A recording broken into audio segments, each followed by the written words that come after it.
evening, and welcome to Rock, Paper, Hand Grenades. I'm your host, Joshua Solomon, and with me, as always, is the Honorable J.P. Marzullo. How you doing, J.P.? I'm doing good. You're back. I'm back. Well, secret mission. What's it been? It's been 3 weeks that we've been... Yeah, you've been trying to avoid me for the last 2 weeks, so that's what happened. Okay. Oh, I'm avoiding you? Yeah, you did. It's really funny. I heard, I was reading somewhere today that potato chips have gone up in price like 50%.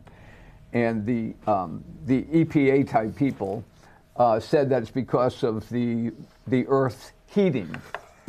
And I look at my roof and my driveway, and I'm saying, this is. I think they're in a different planet, and I'm guessing it was probably the sun is where they live now. But yeah, so I'm good. I don't understand that at all. The Earth heating, right? So something like 95% of all the potatoes in the country come from 2 different places. Right. Exactly. Both cold northern climates, Maine or Idaho. Yep, So exactly. How is the Earth heating affecting potatoes? I don't know. It's one of those crazy things. All right.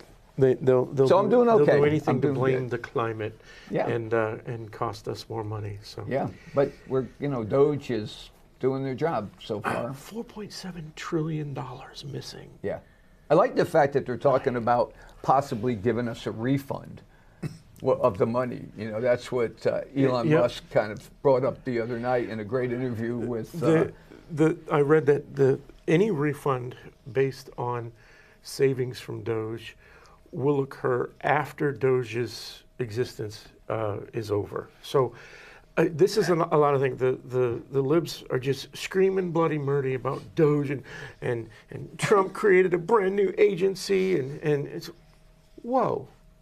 Anybody who understood what happened, what Trump created was Doge for a period of 18 months. Right.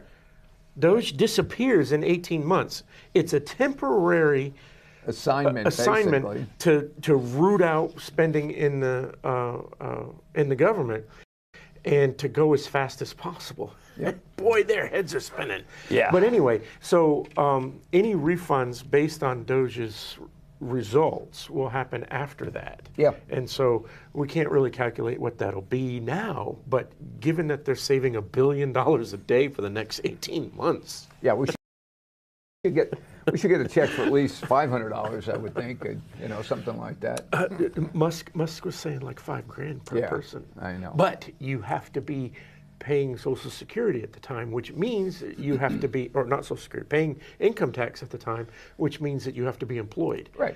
And so if you have 18 months notice, they say, hey, you want a $5,000 check from the government?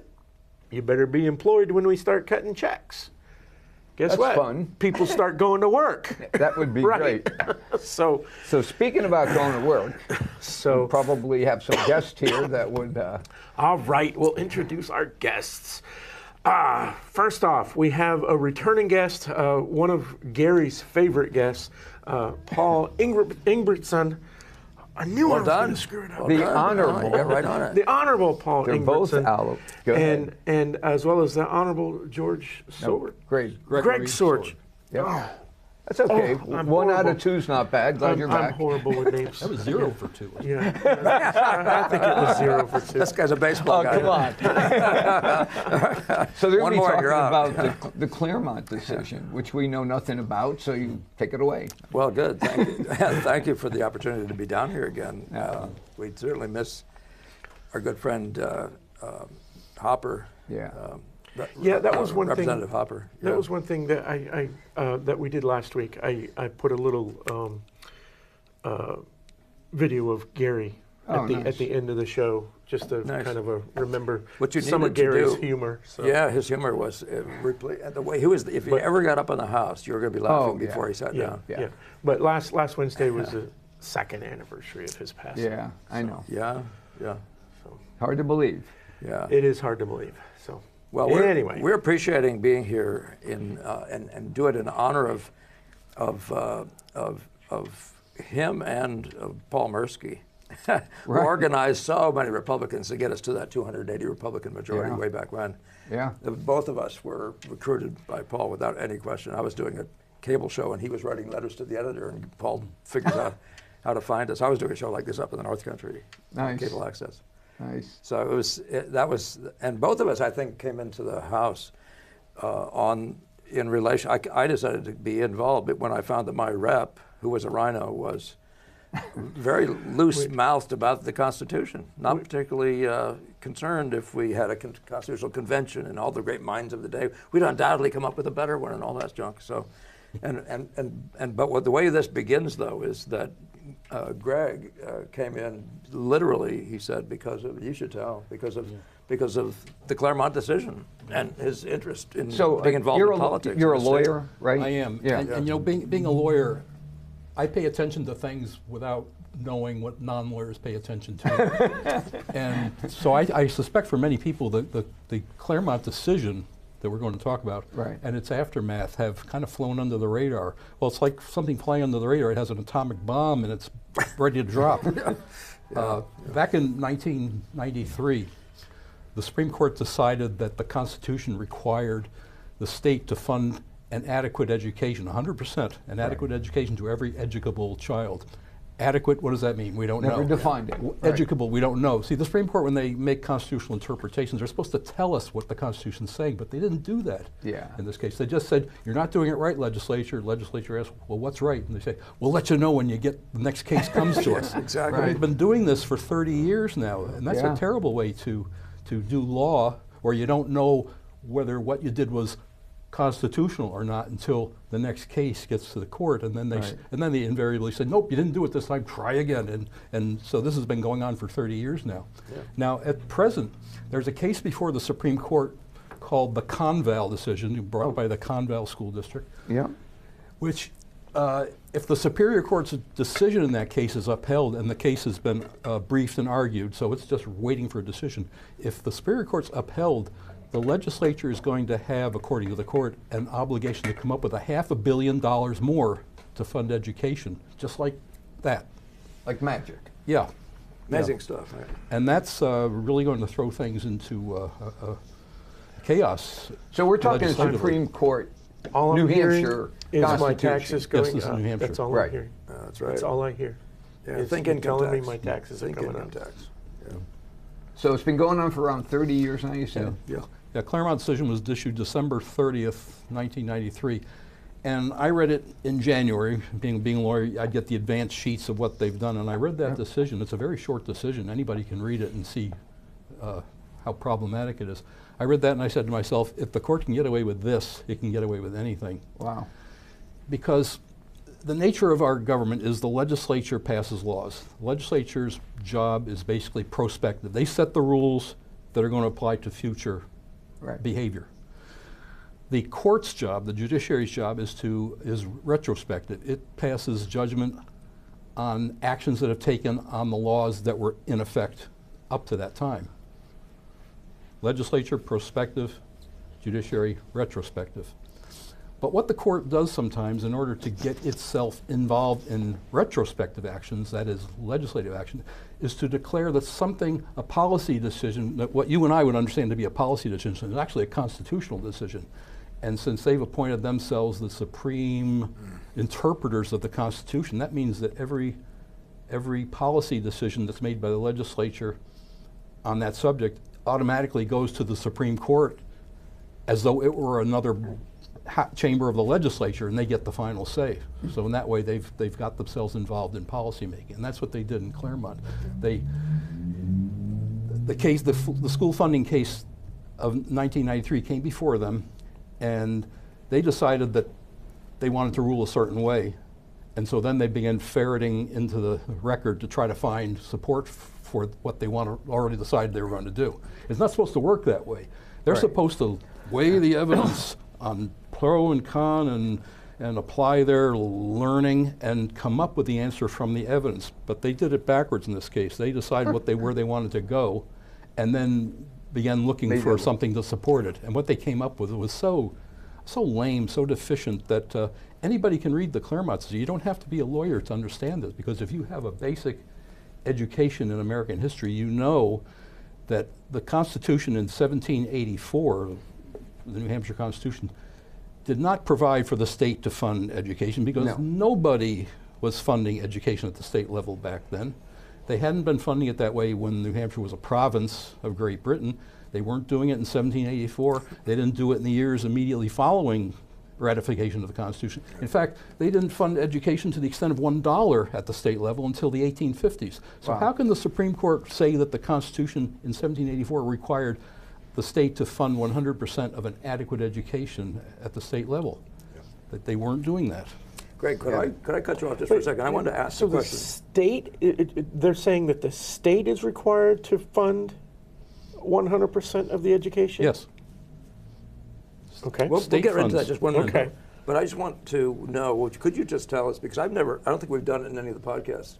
And we've done, by the way, 3 podcasts. You're going to want to watch them. These, Greg, the Rich Lehman, who's the Senate counsel, and then a group of people asking questions. But what was the substance of what was Claremont asking for? Would you tell us that? Because that doesn't come out really clearly. What was Claremont, the school district presumably, walked into the Supreme Court and asked what?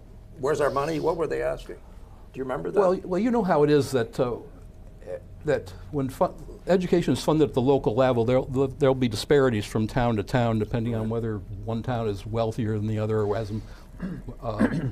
has a bigger property base, that kind of thing. And they thought that was a bad thing, and so they went to the court to get the court to agree with them that was so, and that the state should spend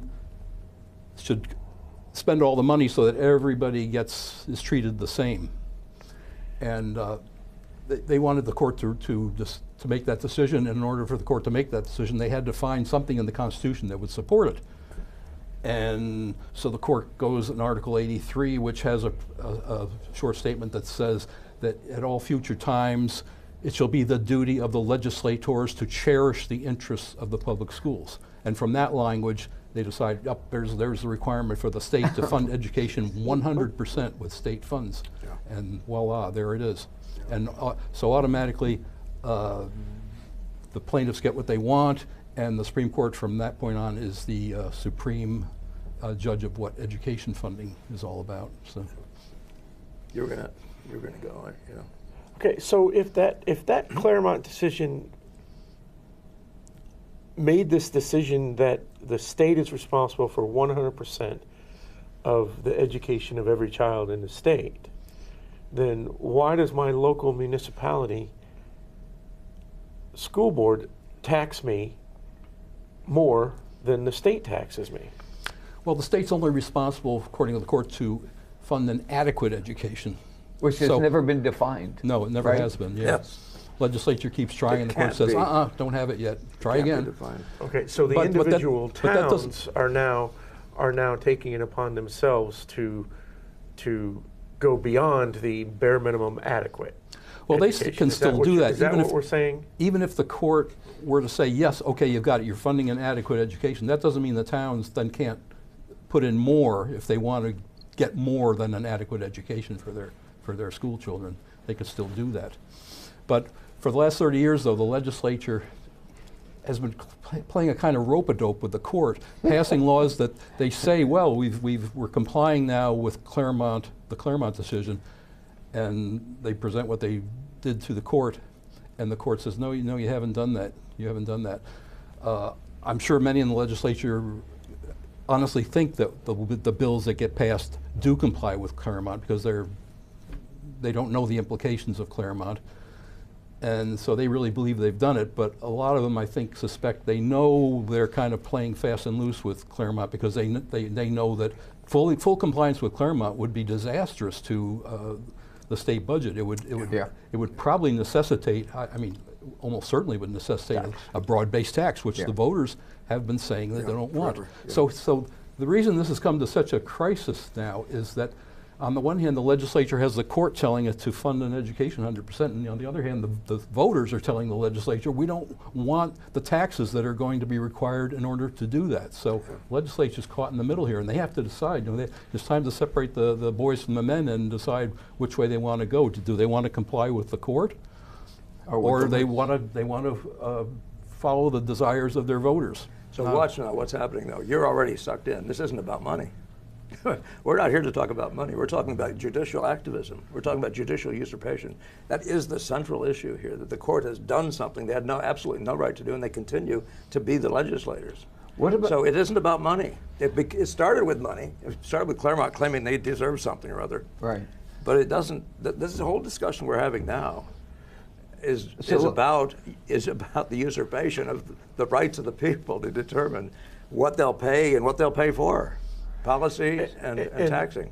And so, in the last 30 years, what type of enforcement has been going on, or has it been just a back and forth with the Supreme Court? It's been the back and forth. There have been numerous cases that have gone back to the court under the name Claremont and also under other names. There was the Londonderry decision in 2006, I think. That was one iteration of this ongoing saga here.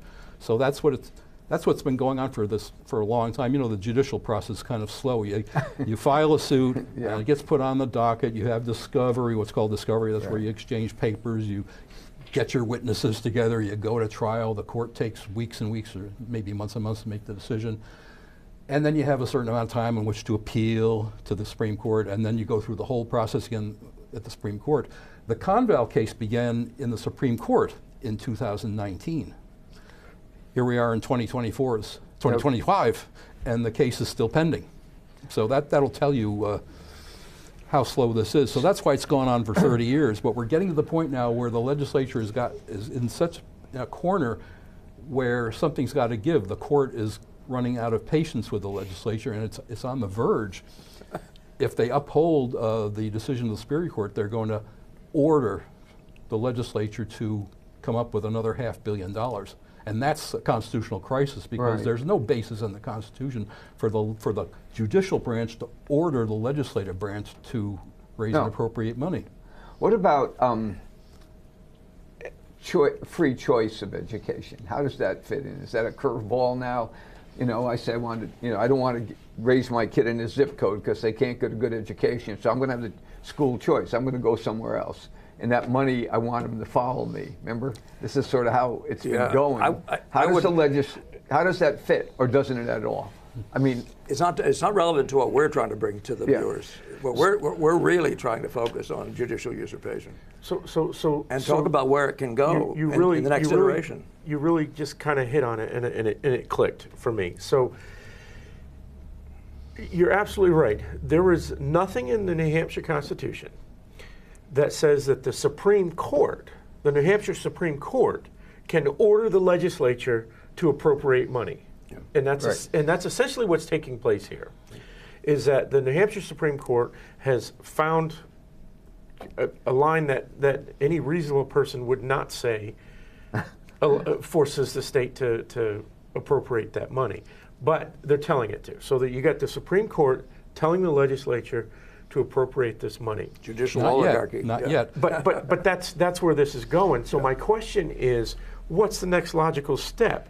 How does that get enforced? Who enforces that on the legislature? And what is the recourse when the legislature says, no, you were wrong, the Constitution does not say this? What's their recourse? Who do we go to? Does the U.S. Supreme Court, can they get involved? It's a state issue. It's not a federal issue. No, I seriously doubt they could get into. Who can tell the New Hampshire Supreme Court that, guys, you get your heads up your butts here, because you're not allowed to tell the legislature what to do, and then the legislature has to go and write a law and write a new action to raise and appropriate $500 million. The Supreme Court can't do that. No, they can't. But there are a lot of legislators that think they can. Yes. I remember an anecdotal story. Back in 2006, when I was in the legislature, we had a break, and I went into the anteroom there, and there was one legislator asking another. We were debating that year's education bill, and said, "What if we don't pass the bill the Supreme Court wants? Are they going to arrest us?"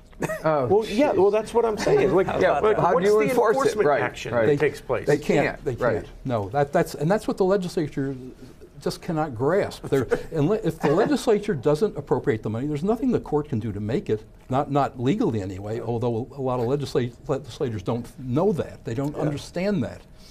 And why don't they and if want the it? governor doesn't enforce it, then That's another problem. That was the other is the question. education of the legislators who don't understand what they're there doing really and the what central their problem. power and where the separation exists. I mean, we have that problem at the federal level too, right? These folks they think they can do this, but they can't. They think that the Supreme Court's going to save them, but it can't. The fact that we have legislators who don't understand the constitutions that they're legislating under is appalling. yeah, a lot of legislators think that if they say to the court, basically, pound sand, we're not going to do it, they oh, we can't do that. That would create a constitutional crisis. Not obeying an order of the That's the court phrase of the week. would be a constitutional crisis. But they don't understand that we've been in a constitutional crisis This ever whole since time. the Supreme Court barged its way into policy making by the subterfuge of taking a policy issue, education funding, and turning it into a constitutional issue, through abracadabra. Yeah. So That's- You should let Greg talk about the creative language use. Maybe we should talk about cherish and adequacy and duty. That what we're dealing with is the courts in there. I should read you one line. I think I have it here. Maybe that would get this thing started. This is the court. They said this. The breadth of the meaning of these terms, duty to cherish, together with the articulated ends for which this duty to cherish is established, strongly support. And by the way, remember that this is in the hortatory part, the encouraging. This is what we want. What the Constitution wants us to have, not the duty part, not the rights part, right? So he says, to cherish is established strongly support that the duty to cherish the public schools encompasses the duty to provide an education to the people of the state. That's the legislature must provide an education. It's reasonable, therefore, to understand the duty cherish public schools as a duty to ensure the public schools achieve their object and educate the people. They've just turned it into a duty in an area that says you should cherish it. You should really respect and honor and try to make sure a good education can happen. what the court's been doing over these 30 years is they've tried to avoid the step that they're on the verge of now, of ordering the legislature, because they know they can't do that, but they know also that there are a lot of people in the legislature that don't know they can't do that. Right. So, but what they've been trying to do is cajole the legislature into passing Another education bills that comply with what they want. So it won't really be the court doing it, it'll be the legislature Yes. doing it. Yes. But the legislature has been avoiding doing that, and so the court at some point is going to decide they're either going to make that order and hope they can finesse Get it it through, through, or yeah. they're going to back off and overrule Claremont and admit they were wrong back in 1993. Yeah. And the court judges don't like admitting they make mistakes. They have this aura they've erected around themselves of infallibility, so they hate overruling themselves. But as I've said to the Supreme Court in the amicus brief I filed on behalf of some legislators, nobody on the court now was on the court in 1993. So why should they be shackled to the bad situation for them that the court created back then? I'm sure the judges on the court now would just wish that it had never happened. Yeah, They it would don't go like away, being the right, Supreme School Board, but that's what they've gotten themselves into with this very ill-considered decision in Claremont 1 back And in it seems like 1993. every time an education bill comes up, there's always this, this whole thing where they think that it's got to pass for these because of providing an education for the whole of the state. So I guess it's really a question of the way the bill is written too, right? I mean, Well, Well, in the sense that they're trying to make it look like they're complying with Claremont. Maybe they really believe they're complying with Claremont, but it's all being driven by the court Right. ruling. It's the tail It's wagging the dog. Right. absolutely. The word adequacy is just a classic case. Nobody knows what Nobody it knows means. what it and it's means. not Yeah, the- yeah, I and it's mean- not the court's place to even decide what it means. If it meant anything, if it even belongs in the discussion.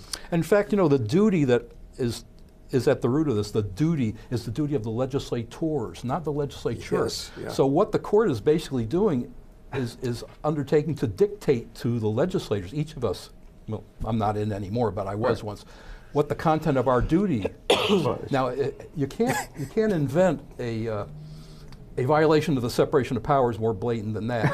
The judiciary telling legislators individually what your duty is Right. as a legislator. Yeah. It's just an outrageous situation. And So it they're, goes they're against supposed to be totally- among the smartest lawyers in the state, but how they could not have anticipated this back in 1993 is just something I've never understood. They must have known that it was going to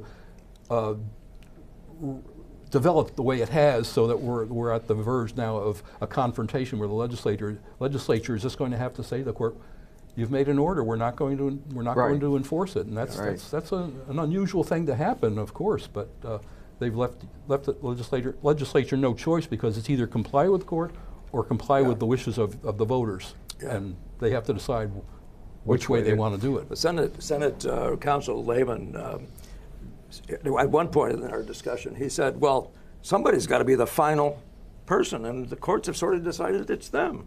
And lots of, this is a lot of interesting history there, but they've decided they're the final arbiters of the Constitution. In a republic, they aren't the final arbiters of anything. And we need to just make sure our reps are catching are on. educated on Are they going to preserve the republic? That's their oath. Right. Are they going to preserve that, or are they going to just simply obey somebody who wants more money in their school coffers, and or their daughter or husband or whatever teaches the school down there, and they want money? I mean, that's how silly this has gotten, turning into a money problem. It's not a money problem at all. It's a problem of loss of the republic. So just yeah.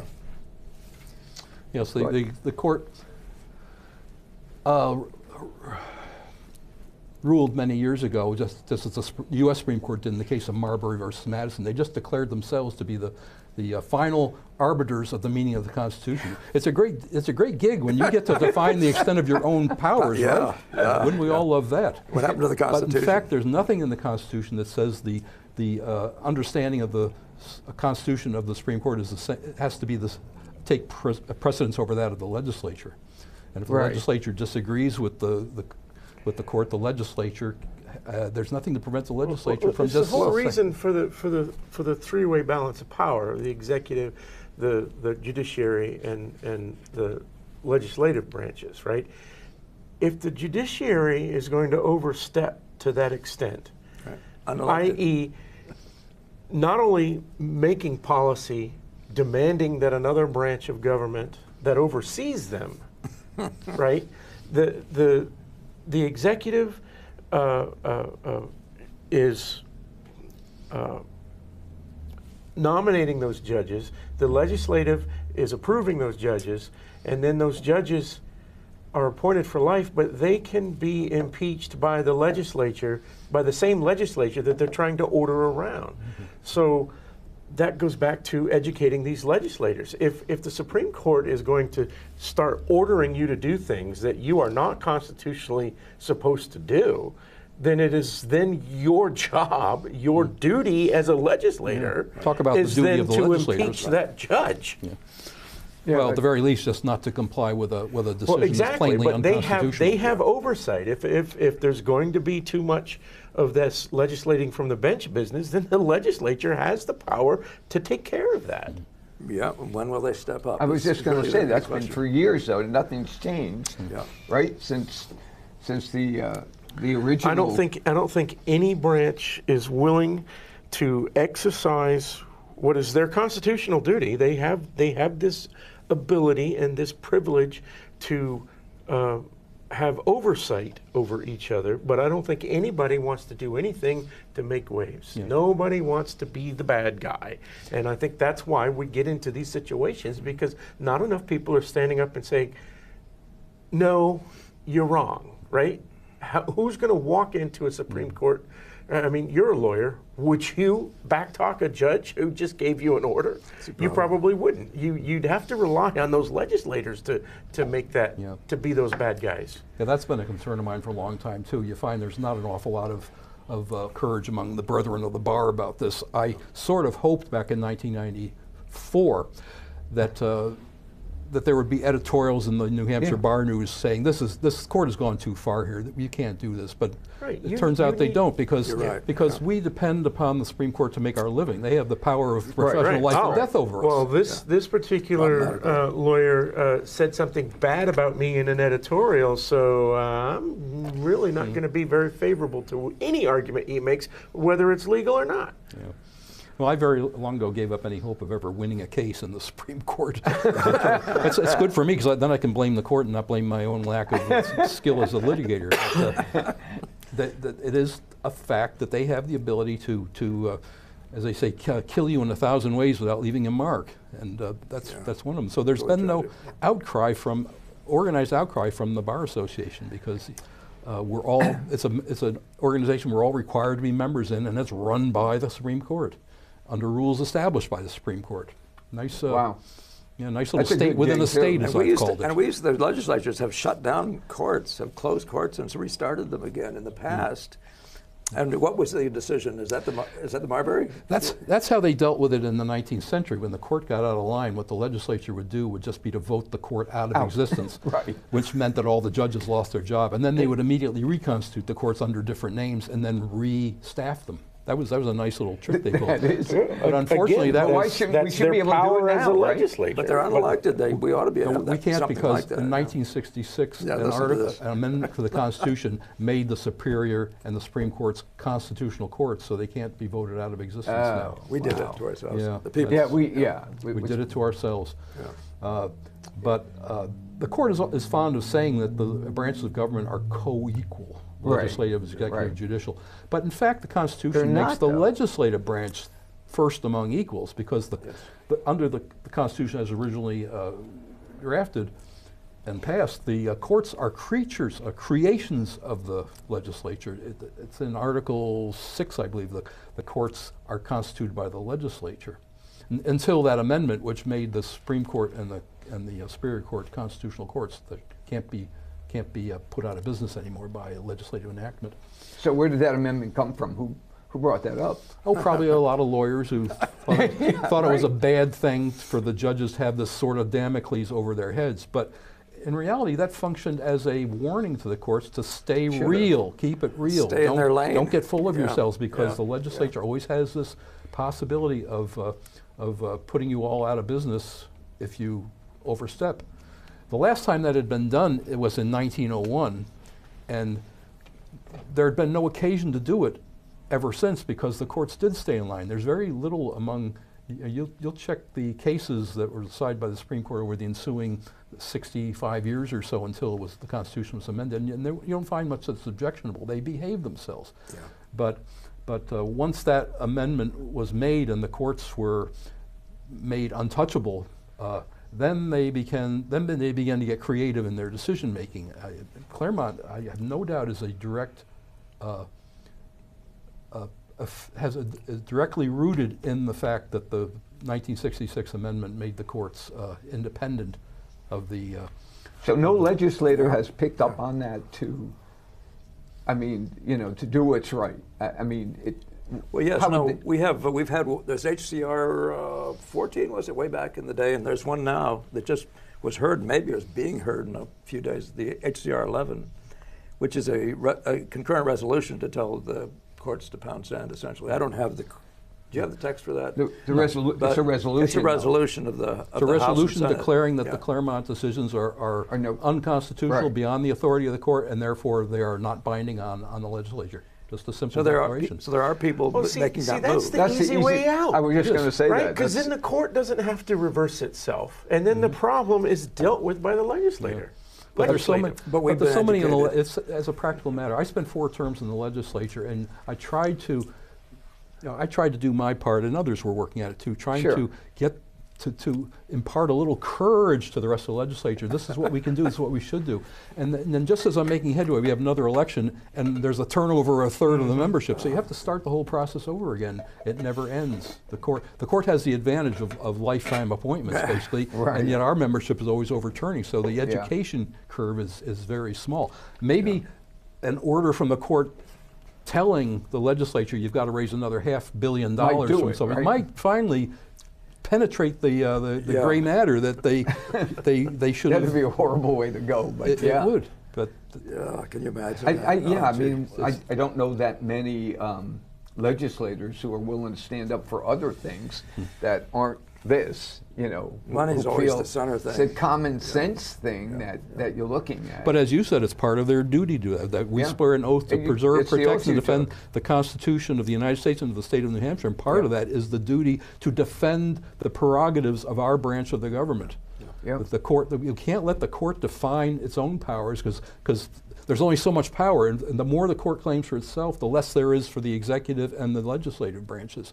And there's nothing to stop them. We're supposed to be a system of checks and balances, but I ask people, what is the check on the Supreme Court now? Now, especially after the amendment that made the Superior and Supreme Court's constitutional courts. What is the check? There is no check. There is none. I mean, Well, it's impeachment, and there's impeachment such is, as Thomas man-service- Jefferson That's- observed 200 years ago, is not even a scarecrow. Yeah. Yeah. It's too personal. I think that's the problem. It's too personal. It's institutional. Our problem with the court is institutional. It's not directed at any individual justice. It's the institution, and you can't impeach the whole institution. You have to go one at a time, and legislators shrink from that. They don't want to do that. Yeah. No, I So can it's understand that. pretty worthless. Although Mirsky was doing a pretty good job of bringing Brock into. He did, but it was not on the grounds of Claremont. It was due to actual corruption in the court. Short of that, you. By the way, I want to just mention the court that did make this decision back in '93 was David Brock, William Batchelder, Sherman Horton, William Johnson, and a retired judge, 82 years old, which is totally unconstitutional. William Alvin Grimes stood in place of Thayer, who declared a conflict of interest. But those are their names: Brock, Batchelder, Horton, Johnson, and Grimes. And I think it's important for people to know those names and connected to the foul deeds of this court, because this is legislative usurpation. And I would just hope, and the one point I'd make, maybe it's more specifically to you, Greg, as you brought up before, is this new court that isn't these people and doesn't have these responsibilities is to clean this mess up. Because their names are going to be in this mess when it gets to the really nasty part. And we have these huge see another- taxes, income taxes and all this stuff. These guys, if they don't deal with this, their names are going to be directly attacked to the destruction of this country's, this state. I see another easy way out. I mean, you just said it. So the Claremont decision was made by 4 sitting judges and 1 retired judge. Since when is that? When a judge recuses himself, it's up to you don't have a temporary replacement. So How did that work? Oh, you do have.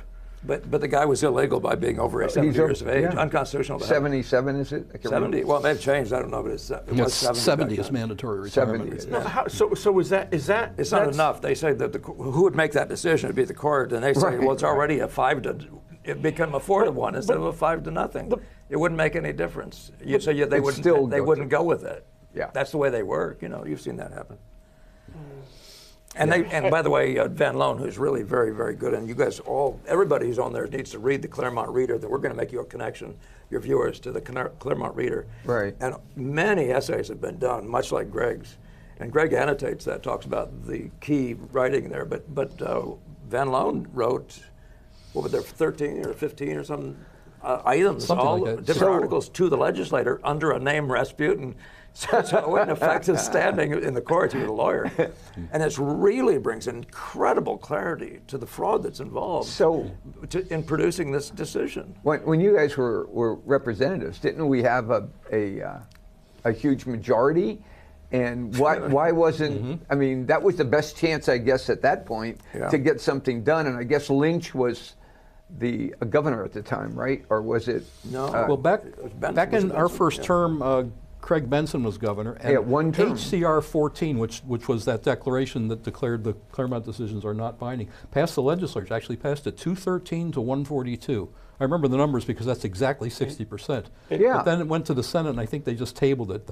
I heard, and this is second or third hand, that on the grounds that it would be disrespectful to the court. Oh, God. Amazing. So it's disrespectful to the entire populace. Yeah, forget the populace. Yeah, we're just never gonna mind have the to- Constitution or or the the legislature. wishes of your voters. Yeah. But see, it hadn't come to a head yet then. They still didn't get the implications of Claremont. I understood the implications of Claremont from the day I read the decision, but I'm a lawyer, and this is my wheelhouse here. Right. But Right. even a lot of lawyers I don't think got it, that this is a potentially explosive decision Decision, because of its implications, that the court would basically order the legislature to pass laws, which is absolutely outrageous under our system of government. Greg, in your editorial, you talked about what other things they might do. A court that can do this, they can make decisions. I think you talked about some other areas in which they could easily then interpret the Constitution. By the way, this is changing the Constitution by interpretation. Yeah, I was by just gonna- divining meanings of words, putting rights in a part that's not about rights. I mean, the whole thing is interpretation to control the meaning. It's a fascinating thing. But you were talking about at one point, I think in your essay, you mentioned that if they can do this, well, then what would keep them from? You had a pretty fun little list. I don't have your writing in front of me. I don't here. recall it. I but mean, if this gets to the point where they've established themselves as being able to order the legislature Yes, to do anything, procure money, for one thing, it can be anything from here on out. That's right. right. And so all of the decisions since. So there was the Claremont decision in '93, but you said that there was another decision in 2006. Well, 97 was the second one. Okay, so none in particular, but there's been several since. Have each of those built upon it, or have any of them taken away from it? Well, Right, like what's what's the been trend added, here? what's been taken And we've away? got this 2019 that's still under litigation, and we don't have a decision yet. What is the trend? Has the trend been to stay with this garbage, or is the current court going to be neutral about it and just leave it alone and be afraid to touch it, or are we on the verge of reversing any of this? Well, I hope they're getting to the point now where they know their bluff has been called and they will back off from Claremont, just like the U.S. Supreme Court backed off finally of Roe versus Wade in Right. the Dobbs decision. They just realized that Roe versus Wade and the Casey decision of '92, which tried to clarify it, have just not worked. The issue remains divisive. They hope that they'd make a decision and everybody would just go along with it and fine, we can move on. But that didn't work because there were so many people that were opposed to abortion. This case is equivalent because the voters are just determined we want New Hampshire to be different. The New Hampshire advantage, part of it is that we don't have a broad-based tax, and the Supreme Court has put the legislature in a position where it can't comply with the court's decision without doing that. And they bit off more than they could chew back in 1993. At the local level, people keep thinking they're not going to be spending as much money. Who else is going to pay for it if it's not you? Yes, it's still money. It's still Money it's is still money. fungible. It's going to be your money. There's no way out of this crazy thing. And in fact, too, it's ironic to me that school boards are the plaintiffs in it, but they don't understand that if state funding, if the funding of education is totally from the state, school boards will be We powerless. don't need them, right? They right. won't need them. At that Paul Mirsky point, used to call them dead men walking. I'm walking into those deliberative sessions. Sounds and we're like killing Paul. every budget on the school board, right? And we're taking that right out of my taxes. So who pays for it controls it. So do we want the state controlling education, or do we want a local? That discussion is in Article That's a 6 whole- about It's a separate discussion, Local control, you know. Yeah. Local control is built into our Constitution the way it's been. It was done locally. All that funding was local. And that's the fundamental That's flaw the of control the part. Claremont decision. They attributed to the writers of the Constitution a course that's exactly the opposite of what they wanted. They wanted education to be kept local, and so Yes. to that end, they provided in the Constitution, in the original version of Article 6 of Part 1, they specifically said it shall be the right of the localities to provide education at their own expense. Because that was important in the 18th century. That's how people thought in those days. And Article 83 was just there to give the legislature the ability to force the localities to do that. Because in those days, a lot of localities would say, we don't want to spend money on education. How much education do you need to plow a field and cut timber or thing? Because it was a determined time. So 83 gave the legislature coercive power to require the localities to fund, to provide and fund education at localities' expense. The court has turned the Constitution 180 degrees on its head and attributed to the Constitution Power. requirement that the state fund education, when in fact the Constitution's objective was to preserve local funding of education. And they would actually charge the local select board. If they didn't make the education, they would make the individuals pay out of their own pockets to get it done. If they weren't taxing people, if they weren't taxing the locals to get it done, they would. So it's very clear the whole thing has been turned on its head. Yeah. That's really not to say beautiful. with changing Yeah. times the state could not provide funding. There's nothing Right, wrong and with did. that. It's just that The Constitution doesn't require it to. It's not a constitutional obligation. It's just a policy choice that's changed as times have changed. Yeah. Of course, now in our present society, where physical labor is not as important, you need an education. The state is more involved than it was back in the 18th century. But the idea that the Constitution requires that change is just bogus. Yeah, yeah. It's- Never mind the rest. It's a of it. court that had an agenda. They wanted state to fund education. They probably wanted a broad-based tax. I've so often heard this from other lawyers that we need to get into the 20th century and have a broad-based tax in this state. Yeah. Now we're in the 21st century. We got to get in the 21st century. But this was an 18th century document, and those who say that New Hampshire's funding education at the lowest percent at the state level is a bad thing, I say that's a good thing. It is a good thing. And it was yeah. intended, that's the other part, it was intended by the authors of the Constitution. Yeah. Wow. So that brought up another thought of mine that I had earlier was, I lost it. No. We have 3 not- more you're not minutes. Let's cut and we'll put this tape back together. It's gone. I'll get it. We I'll lawyers get are it. men of many I'll get words, it. and I probably plowed It's nice too of you many to of say them that. at you. You've been bringing the most light tonight. Oh, here. I got it. So, again, we go back to this point that the Supreme Court is now attempting to tell the legislature they have to fund something. Well, they haven't done it yet. But I mean, that's where we're going. That's the next logical And step if they so- want to and adhere so to the- these cases. Yeah. The common sense is, well, they can't do that. If they did do that, and the legislature, and you had these uneducated legislators, right? And I'm not talking about all of them. They know who I'm talking about, and they know exactly which side of the aisle they're on. If they say, "Oh, well, we have to do what the Supreme Court says, and therefore we're going to institute a statewide tax," Which they wanted to do anyway. Don't which throw them they in the briar want to patch. do anyway, right? Yes. And that's the thing. So if our friends on the other side of the aisle did have control of both houses and did have a majority, Right. and they had a Supreme Court decision that said, well, we have to do this, so we have to implement a tax. I think they're waiting for it. I think that's That's their something next that step. that's their next step. If Sounds we like can it, get right? any excuse to implement this tax, then we're done. Then it's over for us. We have income tax, we have state taxes. Well, then it's up to the voters to decide whether to keep these people in office. But sure. everything ultimately comes down to voters. There's a vote, It yeah. does. Yeah. It does. But I feel like that may be one reason why this has just dragged on for 30 years, is because we're waiting for that or the other side is waiting for that opportunity to use it as an excuse.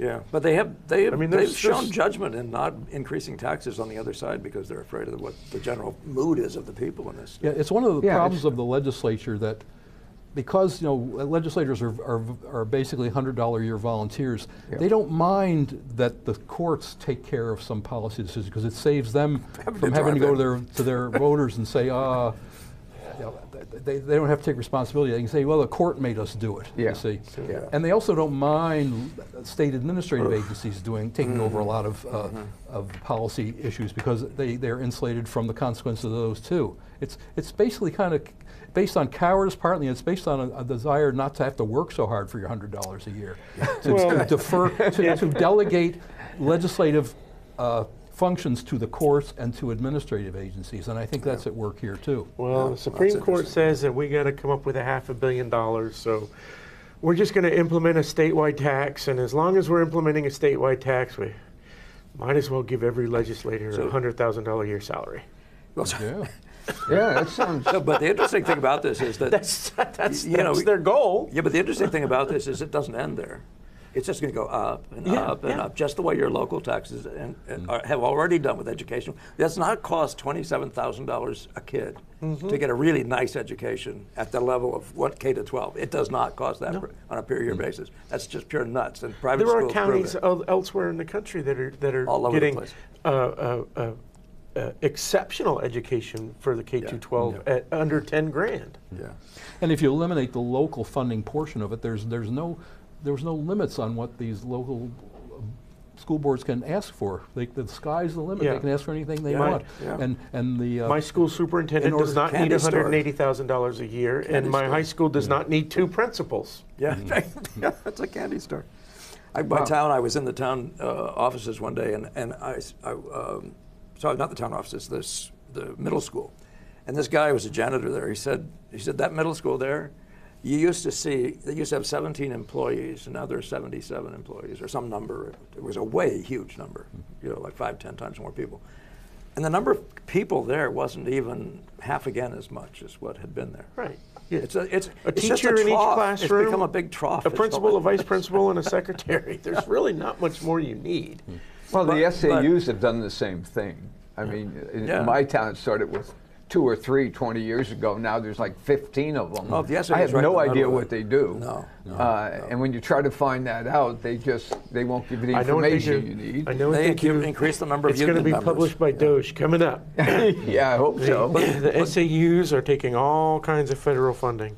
Yeah. it's, getting- it's a lack of accountability, a lack of competition that Yeah. Yes.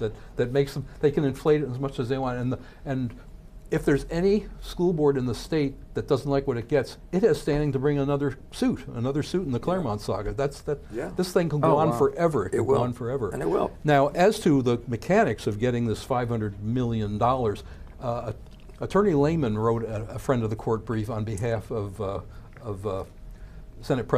then Senate President Jeb Bradley, explaining how this would so screw up the whole legislative process. It would be nearly impossible to do, and would. It's not as easy as the court says. The court thinks that because it can snap its fingers and order things, that the legislature can snap its fingers and do things. Everything is contested. There's nothing. You can't get unanimity from the legislature that the sun rises and sets every day. There's always somebody who's going Right. to slow it down or impede it, and Yeah. it's so not, many it's not wide gonna interest happen levels like of magic. interest. Yeah. Yeah.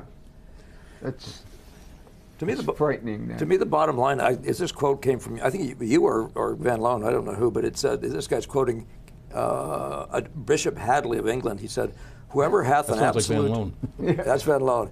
Whoever hath, I said this Van Loan, but I wasn't, I think you talked about him too. Whoever hath an absolute authority to interpret written or spoken laws, it is he who is truly the lawgiver to all intents and purposes, and not the person who wrote or spoke them. So Yeah, you're that's talking about sort where of we're is. living right now. If this goes forward, and that's why we're here. That's what Yeah. this concerns us. We've all seen this stuff when it happened. Right. Greg and I have been looking at this for how many years is that? 40 years now. It's nuts. It's just pure nuts. And it can't go on. It's just it's time for us. And we're here as not reps. We're wasting our time, so to speak, but we're not. And my intention and my encouragement in doing all this stuff is bringing heat to the both the legislators and to the courts to do their jobs. In one case, to get out of our lane, in the other case, Yeah. to push them out. Whatever it takes. But this is that important, and these times are now, and we're going to keep doing it. We're going to keep, and we thank you, by the way, just sincerely for allowing us to be on here. Are there other cases, or have there been other cases that are just as egregious or as egregious as this type of judicial activism? Or do you consider this the kind of the worst case scenario here in New Hampshire? Well, I think this has been the worst one. That's why it's come to You have 3 minutes. the position where we have to get the legislature to actually repudiate a decision of Yeah. the court, because there's just no way of accommodating it anymore. And so that makes this the most important. But there are So you said there is a resolution in the House Yes. Yeah, that's there ready to go this time Yes. around? Look it up, HCR 11, I believe. You can House look up online. Concurrent Resolution Yes, 11. Concurrent resolution. Yep. Yeah. Its hearing is having a hearing in the Judiciary Committee on March 5th, I believe. March 5th. Yeah. All right. And Greg Hill is behind that in part. I don't know who else. Yeah. By the way, even that, what Greg Sorga's involved in that amicus brief, you had 31 legislators involved Yep. on the same side. So we're talking about there's some improvement Yeah. in the seriousness of the legislator about getting their powers back. 28 legislators, the Speaker of the House and 2 senators were joined in that brief that I filed. We appreciate you being here, Yeah, and yeah. the time flew by. So if there's any way you can be reached that you want people to tell you, you might want to tell the Yeah, we'll have audience you what- put something online. Yeah, it'll be we'll better. do that as well. But yeah, no, we have online. You can find. I think it's called New Hampshire Claremont Decisions. There's on YouTube. Yep. If you go there, we don't have anything on Rumble. We'll try to link to it. But if you guys don't mind, because what the thing is, and especially the most important one might be the Claremont Reader, because you can take your own sweet time and figure this out. But it's one of the most enlightening and in several ways. I mean, one is it walks you through all this decision All these making, and it's a steps. real beautiful introduction to the Constitution and to our government in New Hampshire. It's really excellent stuff. Now, Greg annotates that, and so describing what you're going to read, and so if you just read his annotations at the beginning of the essays, it's a fantastic education that's fairly quick. But all this stuff, all these guys have said for the past 30 years, whatever, it's in the Claremont Reader, and so That's online. That's online. That what I just gave to you is We'll where get it. people can get it, so Yep. they can link to that. Yeah, so I that's think that'd be and good. then our podcast, and we're going to keep adding more podcasts. We're We looking to interview Van Loan and Ed Musk. We should send that to all the legislators. Yeah. Seriously? Please, anything you got. Yeah. Well, I think Greg Hill has already done some Has of he? that. So, but anything else you guys can do. This has come down to being a matter of every single individual in a republic has got to carry some weight. Sure. You got to pull some oars, and hugely it's about broadcasting information. Yeah, it's about getting the word out and having them understand exactly what will happen if we don't do this. Yeah. I mean, it's kind of the way Greg it has looks. done amazing work to bring clarity to this, and persisting and persisting. It's been beautiful. Yeah. All right. Well, thank you, Paul, for coming Yeah, again. yeah. Thank you, Greg. Thank you, guys. My pleasure. Appreciate it. And Next week, who do we have next week? we have Captain Lynn Blankenbeck. Captain Blankenbecker again. We love seeing Captain And she's Blankenbecker. She in the working house? at the Pentagon. Oh. She's still there? Her job might have disappeared. Remember- but we'll find out We'll next find week. out. All right. We'll see you next week.